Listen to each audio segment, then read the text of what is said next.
All in one education channel में मैं आपका वेलकम करती हूँ। आज हम आपके लिए लेकर आए हैं पर्यावरण प्रदूषण पर निबंध। चलिए देखते हैं कैसा होने वाला है। प्रस्तावना। पर्यावरण मनुष्य और समस्त जीव जंतुओं के जीवन का आधार है। बिल्कुल है। शुद्ध वायु, स्वच्छ जल, हरी भरी धरती और प्राकृतिक संसाधन हमारे अस्तित्व के लिए आवश्यक है। तो बच्चों, आपको देखना है कि लिखना कैसे है। आपको सुनना है बहुत अच्छे से और फिर आपको अपने अकॉर्डिंग लिखना है।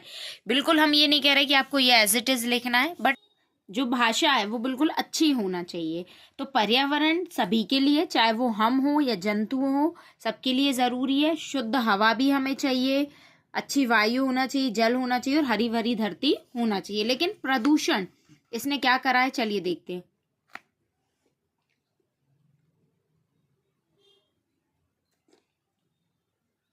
पर्यावरण प्रदूषण के प्रकार, चलिए इसमें हम कुछ प्रकारों को देखेंगे, जैसे वायु प्रदूषण, जल प्रदूषण, भूमि ध्वनि। देखिए वायु मतलब आपको पता है हवा, तो जो हवा में होता है प्रदूषण, जैसे हवा में हमें हवा से क्या मिल रहा है, हवा तो हमें मिल ही रही है रोज, लेकिन उससे जो प्रदूषण हो रहा है वो कहीं ना कहीं हमें ही हानि पहुंचा रहा है।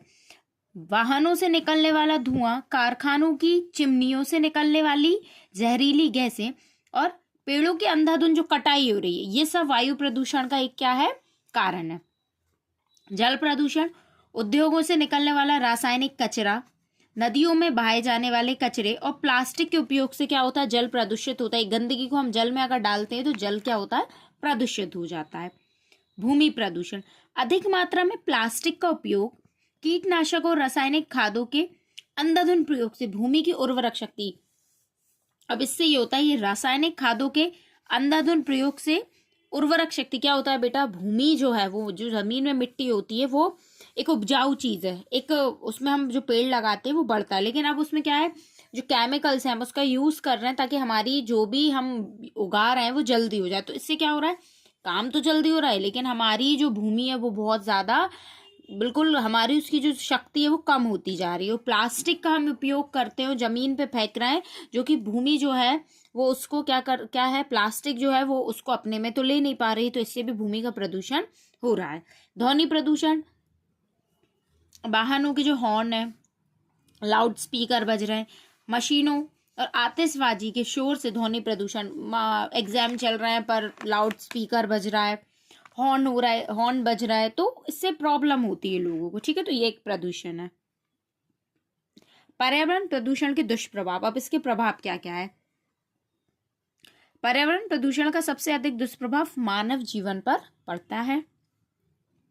प्रदूषित वायु के कारण दमा, फेफड़ों के रोग और हृदय संबंधी समस्याएं बढ़ रही हैं। मतलब कई सारे रोग जो है इससे बढ़ रहे हैं लोगों में।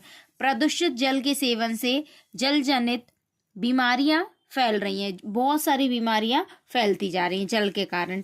तो आपने ये देखा है, जैसे हमारी जो इंडिया में दिल्ली है वो प्रदूषण के लिए जानी जाती है, बहुत ज्यादा पॉल्यूशन वहाँ रहता है। तो ये एक एग्जाम्पल है पर्यावरण संरक्षण के। अब इसको हम क्या कर सकते हैं, अधिक से अधिक हमें पेड़ लगाना है, उसकी कटाई को रोकना है, जल का संरक्षण करना है, जो बारिश वर्षा से जो जल मिल रहा है उसको संचय करें, हम उसको बचा के रखें।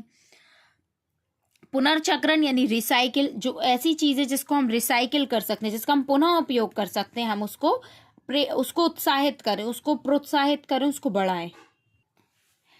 उपसंहार, पर्यावरण प्रदूषण न केवल मानव जीवन बल्कि पूरे पारिस्थितिक तंत्र के लिए खतरा है। जो पूरा हमारा ये जो एक पारिस्थितिक तंत्र है जिसमें हम जीव जंतु पेड़ पौधे सभी अपना जीवन यापन कर रहे हैं, उन सभी के लिए क्या है, खतरा है। यदि हम इसे नियंत्रित नहीं करेंगे तो भविष्य में जीवन जीना बहुत ही कठिन हो जाएगा। एक स्वच्छ और हरा भरा पर्यावरण बनाए रखने के लिए हमें जागरूक होना ही पड़ेगा और पर्यावरण प्रदूषण को रोकना ही होगा। चलिए मैं आपको पूरा ऐसे एक बार पूरा दिखा देती हूँ। देखिए ये रहा हमारा पूरा, ऐसे शॉर्ट एंड स्वीट आपको लिखना है। एग्जाम कॉपी में इतना तो आपको लिखना पड़ेगा, क्योंकि ये एक निबंध है तो इतना तो आपको लिखना ही पड़ेगा।